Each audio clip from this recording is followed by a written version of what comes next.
Well, it's literally the month of protests. February has seen its fair share of protests across board, from Niger State to Ibadan.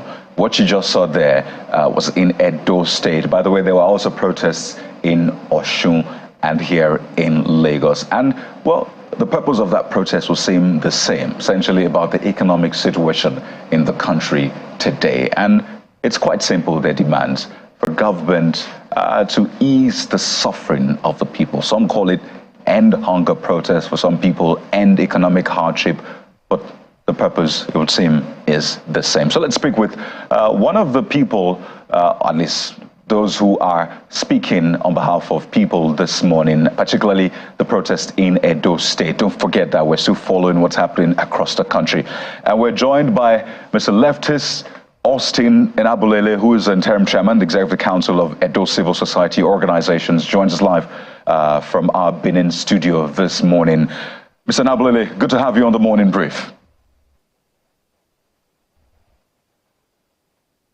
Right. You led that protest, or at least you were part of the people that led the protest yesterday. And this is one of the many protests we've seen over the past few days. In fact, there will be more protests today by the NLC, even though the TUC is not joining in that protest. But I'd like you to tell us the personal stories from those protesting and the people you are representing, just to drive this point home. For those who are saying, I mean, why are you protesting? What exactly is going on? I'd like us to start on that note, then we'll pick it up from there.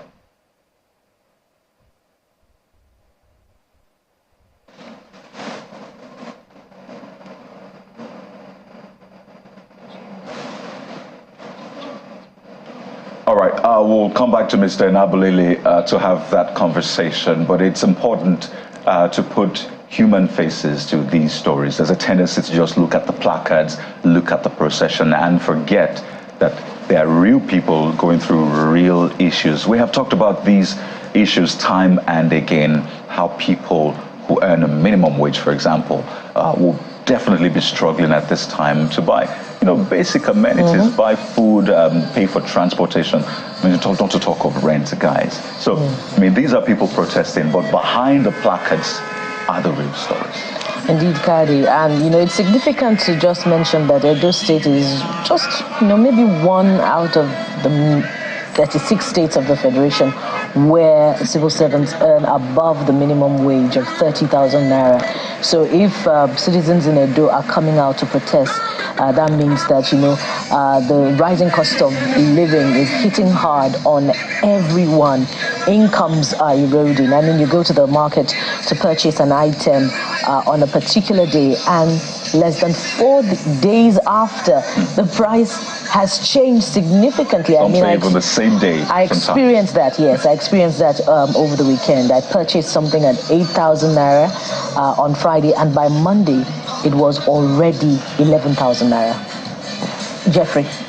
It's quite sad to see some of these things happen. They may be dancing and all of that, but there's nothing exciting about what they're doing.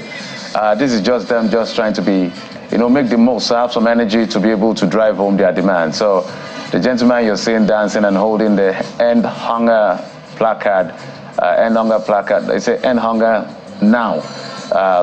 It's an emergency, and this is the most, perhaps that's what we call it, the very basics of things that everybody should have. You may not have the luxury of wearing the best of clothes or living in the best of houses in terms of shelter, but nobody should suffer hunger. So when a country sees citizens across Niger State, Kogi State, and some other states like Sokoto, now Benin City, and other places in the country having to go through all of this because of the economic policies of the government, it's quite disheartening. So the government has to do a lot more. I heard I think the minister explaining that it has made some efforts in reaching the agreement between them and Labour, but we had a Labour representative the other time saying most of those things have not been met. So I don't know who is telling the truth and who is not telling the truth about this, because we've had this conversation with the representative of Labour. So the government has to just look at citizens and just be compassionate to do what is quite needful to ensure that people don't go out on the street to, talk about food. It's almost embarrassing that we're talking about food as a country. We can protest about a lot of things, but food is not one of them. Like what Bukola says, in terms of this, we need to do something urgently because of the rate at which prices increase. But let's come to the gentleman from Benin, Enabulele. Thank you so much for coming back. We needed to sort that technical issue out. So Kayode asks, personal stories you get from the people that are protesting from your perspective. Like I was saying, my personal experience is not different from that. When you go to the market, discover that even if you go there with a whole lot of money, little or not, because things the market is because of so much increase. And like we said yesterday, and it's a fact, that to the extent of you buying a vegetable leaf, pumpkin leaf, that is being planted by our local farmers, even at the back of our houses, just to help and hard work for a living. And you go there, they tell you, if you ask, why is this so expensive? They tell you, no, dollar don't increase. You ask, why is the rice so expensive? Everything now bought out. And for us, that beats our imagination. The suffering is too much. You cannot take 10. The very small black cellophane that is being used to sell in the market, the one they call omoge. I'm not talking about the big black water bag. You have 10,000 naira to the market. Whatever you buy with that 10,000 cannot even fill that small cellophane that they use in wrapping things in the market. That is to tell you the extent that this hardship and how cost of living in Nigeria is. People can no longer feed again. Those days you can ask your child after feeding the child, are you full? Are you satisfied? But now, you can't ask a child that question. Because if you ask, he will tell you the honest truth, that he's not full. She's not satisfied. Because the food that was given to the child is not as it used to. Is not enough for the child. Because the parents now want to manage whatever they have in the house, at least have something in your stomach so that you don't go to. And of course, when these children go hungry in the next few minutes, you now start telling them, don't worry, something very soon. Nigerians are not suffering. The way Nigeria is now is, what we are experiencing in Nigeria now is better yesterday, not better today. You take your mind back. Let me start with the democracy time. Olusegun, we all complain, Olusegun's time was not okay. Jonathan's time was not okay. Even the president, Buhari, that left yesterday, we all complain. But here we have today, Buhari that left yesterday is even better than what we are experiencing from the president of Nigeria. That is to tell you that yesterday seems to be better. Nigerians are suffering. Well, Mr. Enabulele, it will be very difficult to counter you on that one when we have cause to reflect and recall where we're coming from, particularly with regards to the exchange rate, to inflation, and to the price of, commodities. But just last week, in addressing this, the vice president had said that about 42 illegal routes through which food, were smuggled out of the country were discovered.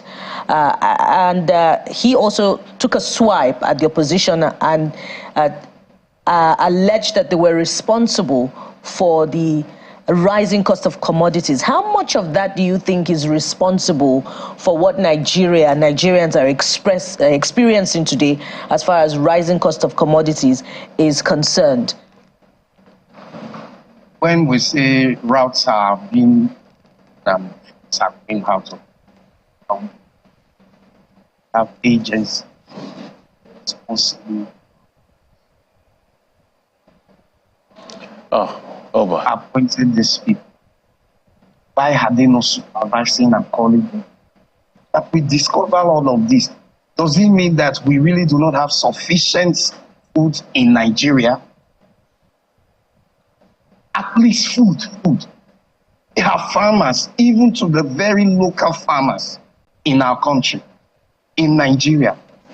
So when we say it's as a result of food exportation, food going out illegally, how? Who are these persons taking out this food illegally? Where are they taking it through? How come the people we put on these borders are not doing the needful? So when we say it's the illegal foods that are being exported or taken out of Nigeria, for me, it still doesn't happen.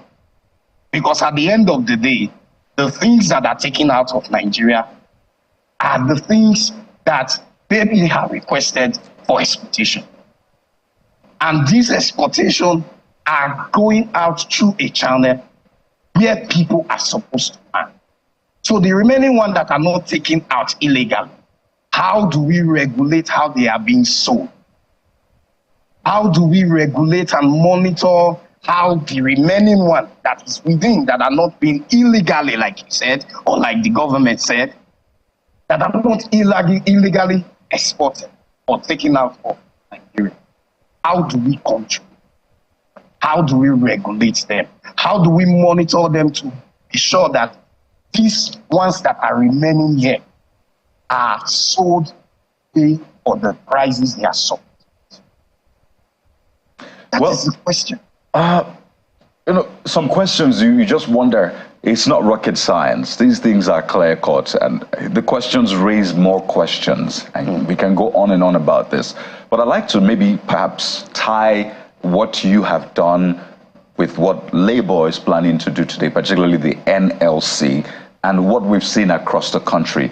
Your protest in Edo State yesterday, does it align? Do you see it aligning with what the NLC is doing today? The NLC premised its own protest on the non-implementation of an agreement which it had with the federal government in October last year. So is your protest, does it derive its own spirit from the NLC, or they are different, or you think that you are trying to achieve the same goal for Nigerians who are watching and trying to just piece together all of the different protests we've seen across the country? Well, like we all know, the NLC is basically election of members. But the question we've always asked, if you fight only for your workers, then fight for the remaining Nigerians. To an extent too, we cannot say we are not fighting the same cause, because the truth remains that even the workers are Nigerians. But workers are in the minority. They don't fight for the entrepreneur, fight for the trader, fight for like the fight is holistic. It's just that of recent we also have not had the kind of labor that Nigerians envisage or Nigeria hope to see today. Because some months back, we have had series of protests that was to be done by labor. In the dying minutes, you hear that they are called it back. But in all, what we are fighting for as civil society organizations, as civil society, what we are fighting for is the majority of Nigeria, including the workers. Because the truth is, our business and concern is for the human person and the Nigerians. So the cause of the NLC and that of ours, I would say, is not so far from each other. But, and they sustain this to make sure we so.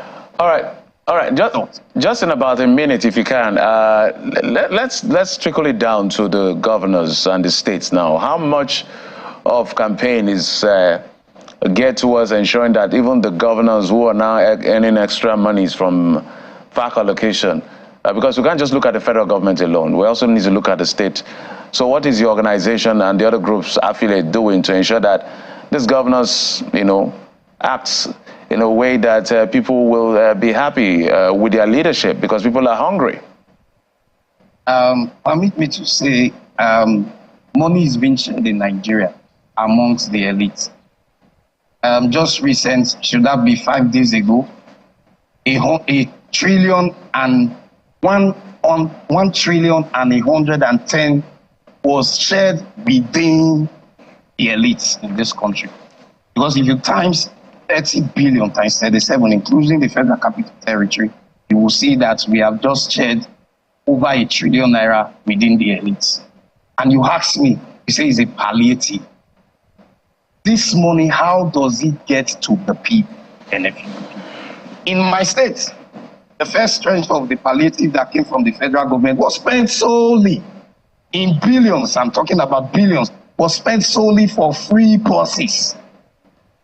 In my state, Edo State, billions for free buses, according to the state government, that they gave them, they released free buses for Edo-lites or Edo residents to go to their places of work or wherever they want to go freely. How does that free bus, how many Edo-lites even rode or even entered that same free buses wherever they went? Personally, I haven't even entered that bus. So, including the state governments, they are doing injustice to their different states. Right. We are saying that this money that has been collected be shared amongst the governments in the 36 states. Should be channeled towards fixing the problems. We all know where the problem is coming from. If the system is working, if we have a good refinery, why will you be sharing palliative?